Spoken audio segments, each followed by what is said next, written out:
Hello ಎಲ್ರಿಗೂ ನಮಸ್ಕಾರ. S S L C exam preparation ಈ ಮಾಲಿಕೆಯಲ್ಲಿ ಇವತ್ತು ನಾವು ಸೆಕೆಂಡ್ ಲ್ಯಾಂಗ್ವೇಜ್ ಇಂಗ್ಲೀಷ್ ಇದರಲ್ಲಿ we are discussing the extracts from the lesson the discovery. Myself Gangadhar Deri English teacher. I heartly welcome you all to a Deri master class.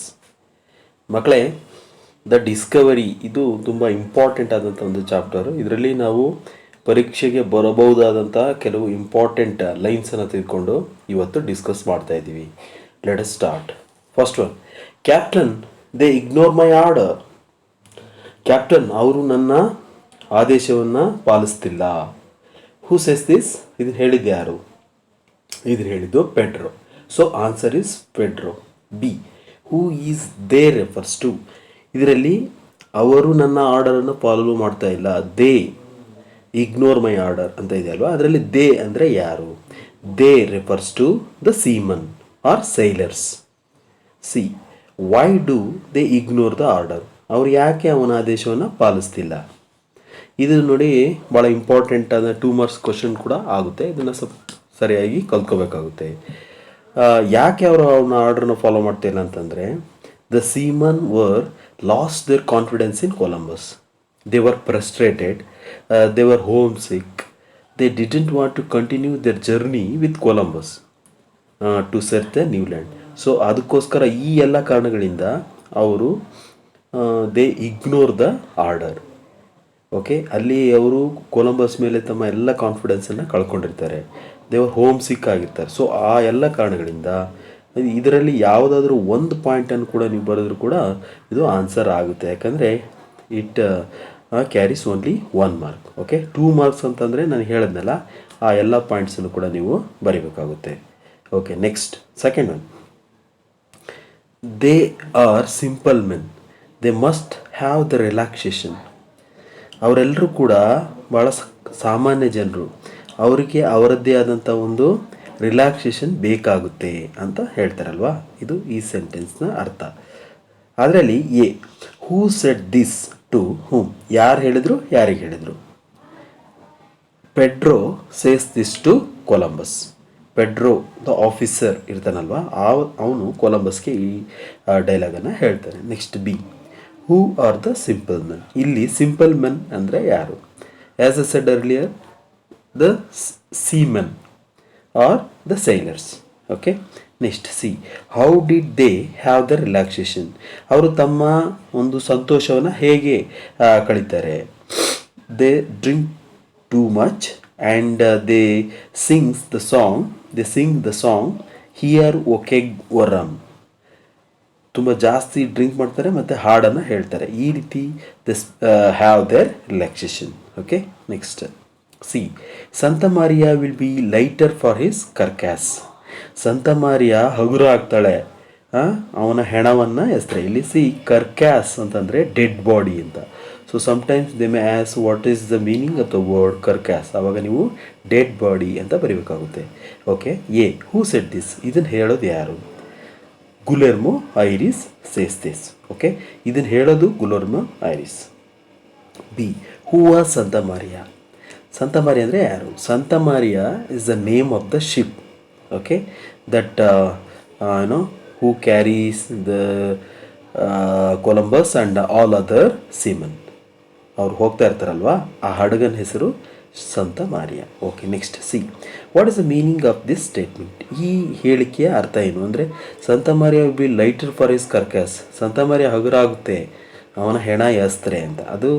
ಅದನ್ನು ನೋಡಿದ್ರೆ ನಿಮ್ಗೆ ಗೊತ್ತಾಗುತ್ತೆ. ಅದರ ಅರ್ಥ ಏನಂತಂದರೆ, all the seaman including ಗುಲೆರ್ಮೋ iris, they were frustrated with Columbus. They wanted to kill Columbus and they want to throw the dead body of the Columbus to the sea.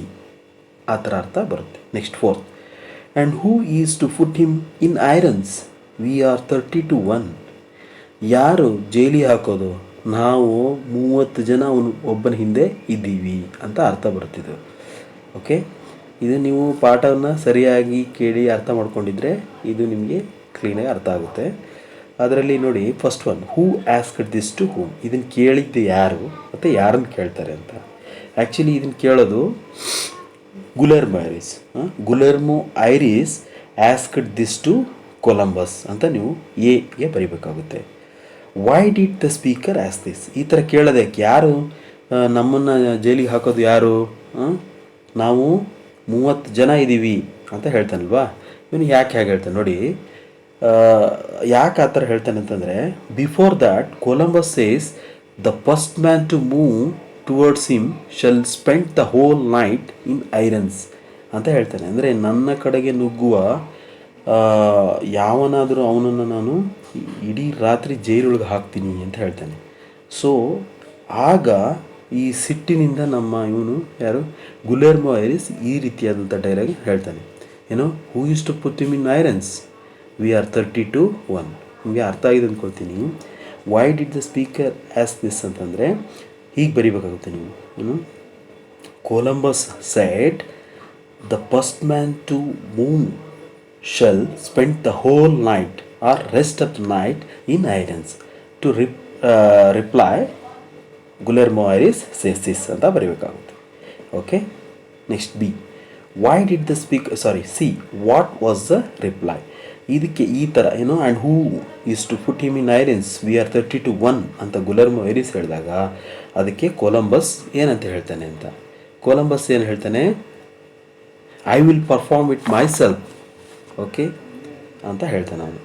Columbus ಏನಂತ ಹೇಳ್ತಾನೆ ಅಂತಂದರೆ, I will perform it myself, if nobody is available for the office I will perform it myself ಅಂತ ಹೇಳ್ತಾನೆ ಅವನು. Next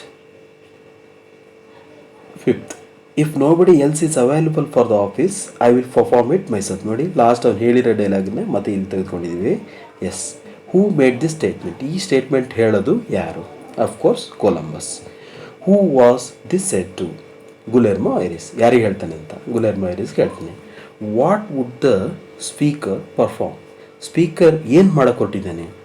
ನಾನು ಆಗಲೇ ಹೇಳಿದ್ನಲ್ಲ, ಏನು, he would put the person who move towards him behind the bars, ಅಥವಾ he would put in the irons who move towards to kill him. ಅವನನ್ನು ಯಾರು ಸಾಯಿಸೋಕೆ ಬರ್ತಾರೋ ಅವರನ್ನು ಅವನು ಜೈಲಿನ ಕಂಬಿಗಳ ಹಿಂದೆ ಹಾಕ್ತೀನಿ ಅಂತ ಹೇಳಿದ್ದಾನಲ್ಲ, ಅದನ್ನೇ ಅವ್ನು ಮಾಡೋಕ್ಕೆ ಹೊರಟಿದ್ದಾನೆ. ನೀವು ಈ ಆನ್ಸರ್ ಏನು ಮಾಡಬೇಕಾಗುತ್ತಂತಂದರೆ, what would the speaker would perform ಅಂತಂದರೆ, ಸ್ಪೀಕರ್ ಅಂದರೆ ಯಾರು? Columbus. Columbus would put the person who move towards him behind the irons ಅಂತ ಬರೀಬೇಕು. Next sixth, they say it make them forget. ನೋಡಿ, ಅವ್ರು ಹೇಳ್ತಾರೆ ಇದರಿಂದ ಅವ್ರಿಗೆ ಎಲ್ಲ ಮರ್ತು ಹೋಗುತ್ತೆ ಅಂತ. ಓಕೆ, ಇದನ್ನು ನೀವು ನೋಡಿದ್ರೆ ಗೊತ್ತಾಗುತ್ತೆ. Who made this statement? ಇದನ್ನು ಮಾಡೋದು Pepe. Pepe made this statement. B, who are they here? Okay, ಇಲ್ಲಿ ದೇ ಅಂತ ಆಗಬೇಕಾಯಿತು, ದೇರ್ ಅಂತಾಗಿದೆ. Who are they here? ಇಲ್ಲಿ ಅವರು ಅಂದರೆ ಯಾರು? Of course seaman or sailors. Next C, what makes them forget? ಅವರು ಯಾವುದರಿಂದ ಎಲ್ಲವನ್ನು ಮರೀತಾರೆ? By drinking too much and singing the song here okay ಕೋರಮ್. Next 7, so far I have discovered but one thing. ಇಲ್ಲಿವರೆಗೂ ನಾನು ಏನು ವಿಷಯ ಕಂಡುಹಿಡಿಯೋಕ್ಕಾಗದಿದ್ರು ಒಂದು ವಿಷಯವನ್ನು ನಾನು ಸರಿಯಾಗಿ ಕಂಡುಹಿಡ್ದಿದ್ದೀನಿ ಅಂತ ಹೇಳಿದ್ದಾರೆ. ಈ ಡೈಲಾಗ್ನ ಅರ್ಥ. Who is the I? ಇದನ್ನು ಹೇಳಿದ್ದು ಯಾರು? ಅವರೇ ಇಲ್ಲಿ ಐ ಆಗ್ತಾರೆ. ಯಾರು? Columbus. I refers to Columbus ಅಂತ ಬರಬೇಕಾಗುತ್ತೆ. Next, who is I speaking to? I ಅಂದರೆ ಕೊಲಂಬಸ್. ಕೊಲಂಬಸ್ ಯಾರ ಜೊತೆ ಹೇಳ್ತಿದ್ದಾರೆ? Columbus is speaking to Pepe and other seaman ಅಂತ ಕೂಡ ಬರಿಬೋದು. Or you could only write I speaking to or Columbus speaking to Pepe ಅಂತ ಬರೆದ್ರೆ ಸಾಕಾಗುತ್ತೆ. Next C, what had the speaker discovered? ಇಲ್ಲಿ ಕೊಲಂಬಸ್ ಏನನ್ನು ಕಂಡುಹಿಡಿದಿದ್ದಾನೆ? ಅವನು ಹೇಳ್ತಾನೆ, ಈ not able to discover the new land but I have discovered one thing ಅಂತ ಹೇಳ್ತಾನಲ್ವ. ಏನು ಕಂಡುಹಿಡಿದೇನೆ ಅಂತಂದರೆ, ಆ್ಯಕ್ಚುಲಿ ಇದು sometimes it may appear as a 4 mark question. ಹಾಗಾಗಿ ನೀವು ಇದನ್ನು ಸ್ವಲ್ಪ ಡೀಟೇಲಾಗಿ ಓದ್ಕೊಂಡ್ರೆ ಒಳ್ಳೆಯದು. ನಾನು ಸ್ವಲ್ಪ ಸಿಂಪಲ್ ಹೇಳಿಬಿಡ್ತೀನಿ. ಅವನು actually what had the Columbus discovered ಅಂತಂದರೆ, ಅವನು ಇದು ಕಂಡುಹಿಡಿದಾನೆ. ಅವನೇ ಹೇಳ್ಕೊಳ್ತಾನೆ ಡೈಲಾಗಲ್ಲಿ ಏನಂತಂದರೆ, when a man is given a vision he must follow it alone. ಒಬ್ಬ ಮನುಷ್ಯನಿಗೆ ಒಂದು ಗುರಿ ಕೊಟ್ಟ ಮೇಲೆ ಅವನು ಒಬ್ಬರೇ ಆದರೂ ಅದನ್ನು ಫಾಲೋ ಮಾಡಬೇಕು, ಅದು ಬರೀಲೇಬೇಕಾಗುತ್ತೆ. ಸೊ ಇಲ್ಲಿ ಇಷ್ಟು ಬರೆದ್ರೆ ಸಾಕಾಗುತ್ತೆ. ನೀವು what had the speaker discovered ಅಂತಂದರೆ, when a man is given a vision he must follow it alone. ಅದರಲ್ಲಿ ಇನ್ನೂ ಸ್ವಲ್ಪ ಡೈಲಾಗ್ಸ್ ಎಲ್ಲ ಬರುತ್ತೆ, ಅದು 4 ಮಾರ್ಕ್ಸ್ ಕ್ವಶನ್, 3 ಮಾರ್ಕ್ಸ್ ಕ್ವಶನ್ಸಲ್ಲಿ ನೀವು ಬೇಕಾದರೆ ಬರಿಬೋದು. ಏನಂತಂದರೆ, loyalty passes like a seaweeds on the outgoing tide. ಆಮೇಲೆ friendship breaks like a mast hollowed by worms. ಆಮೇಲೆ discipline, duty, obedience are the bubbles that burst at the first contact. ಈ ಎಲ್ಲ ಡೈಲಾಗನ್ನು ಕೂಡ ಅದೇ ಸಂದರ್ಭದಲ್ಲಿ ಹೇಳ್ತಾನೆ. ಇದನ್ನೆಲ್ಲವೂ ಕೂಡ ಹೇಳ್ತಾನೆ ಅವನು. He had discovered all the things ಅಂತ. ಅದರಲ್ಲಿ ನೀವು ಇದರಲ್ಲಿ ಯಾವ್ದು ಬರೆದ್ರೂ ನಿಮಗೆ ಮಾರ್ಕ್ಸ್ ಸಿಗುತ್ತೆ. ಬಟ್ ಫಸ್ಟ್ ಒನ್ ಇದೆಯಲ್ಲ, when a man is given a vision he must follow it alone, ಅದು ಬರೆದ್ರೆ ಮೋಸ್ಟ್ಲಿ ಪರ್ಫೆಕ್ಟ್ ಆಗುತ್ತೆ. ಓಕೆ, ಇದು 1 ಮಾರ್ಕ್ ಕ್ವಶನ್ ಆಗಿರೋದ್ರಿಂದ ನೀವು ಅದು ಬರೀಬೋದು. Next 8, cowards you have to kill me fast. ಈ ಹೇಡಿಗಳ, ಕೊಲ್ಲೋದಾದರೆ ನನ್ನನ್ನು ಕೊಂದುಬಿಡಿ ಅಂತ ಹೇಳ್ತಾರಲ್ವ. Who says this? Yes of course, Pepe. Next B, who were the cowards here. ಇಲ್ಲಿ ಹೇಡಿಗಳು ಅಂತ ಯಾರನ್ನು ಕರೀತಾನೆ ಅವನು ಅಂದರೆ Guillermo Ires and all other seaman. Next C, when does the speaker say this? ಯಾವಾಗ ಈ ಥರ ಹೇಳ್ತಾನೆ ಅಂದರೆ, when all the seaman including Guillermo Ires rush towards Columbus to kill him. ಆವಾಗ ಇದನ್ನು ಹೇಳ್ತಾರೆ. Next 9th one, what is that child stand between me and the death? ಏನು, ಒಬ್ಬ ಹುಡುಗ ನನ್ನ ಮತ್ತು ಸಾವಿನ ಮಧ್ಯೆ ನಿಂತ್ಕೊಳ್ಳೋದಾ? ಈ ಥರ ಕೊಲಂಬಸ್ ಹೇಳ್ತಾನಲ್ವಾ. A, who is the speaker here? ಇಲ್ಲಿ ಕೊಲಂಬಸ್, ಅದೇ ಆನ್ಸರ್ ಆಗುತ್ತೆ. ಕೊಲಂಬಸ್ ಈ ಥರ ಹೇಳ್ತಾನೆ. Who is the child mentioned here? Child referred as Pepe. Okay, next C, when did the speaker ask the question? ಯಾವಾಗ ಪೆಪೆ ಈ ರೀತಿಯಾದಂಥ ಪ್ರಶ್ನೆಯನ್ನು, ಕೊಲಂಬಸ್ ಯಾವಾಗ ಈ ರೀತಿಯಾಗಿ ಹೇಳ್ತಾನೆ? ಏನು, the child stand between me and the death ಅಂತ ಕೇಳ್ತಾರೆ. ಯಾವಾಗ ಅಂತಂದರೆ, when all the seamens rush towards Columbus to kill him, suddenly Pepe stretched his hand and stand like a rock and says, if you want to kill you have to kill me fast ಅಂತ ಒಂದು raging ವಾಯ್ಸಲ್ಲಿ ಹೇಳ್ತಾನೆ. ಆ ಆನ್ಸರನ್ನು ನೀವು ಬರಿಬೇಕಾಗುತ್ತೆ. Okay, ನಿಮಗೆ ಇದುವರೆಗಿನ ಈ ಎಲ್ಲ ಏನು ನಾವು ಡಿಸ್ಕಸ್ ಮಾಡಿದ್ವಿ, ಈ ಎಲ್ಲ ಎಕ್ಸ್ಟ್ರಾಕ್ಟ್ಸನ್ನು ನೀವು ನೋಡಿಕೊಂಡ್ರೆ ನಿಮಗೆ ಇದರಲ್ಲೇ ಯಾವುದಾದ್ರೂ ಒಂದು ಬರೋ ಸಾಧ್ಯತೆ ಇರುತ್ತೆ. ನಾನು ಆಗಲೇ ಹೇಳಿದ್ದೀನಿ, ಯಾವಾಗಲೂ ಸಜೆಸ್ಟ್ ಮಾಡ್ತಾಯಿರ್ತೀನಿ ಏನಂತಂದರೆ, ಫುಲ್ ಲೆಸನನ್ನು ನೀವು ಪೂರ್ಣವಾಗಿ ಒಂದು ಸಲ ಗಮನ ಇಟ್ಟು ಓದ್ಕೊಂಡ್ರೆ you are able to get the answer for all the extracts. Okay, I hope you have understood the video. So I want to say thanks for watching our channel at Daily Master Class. Thank you.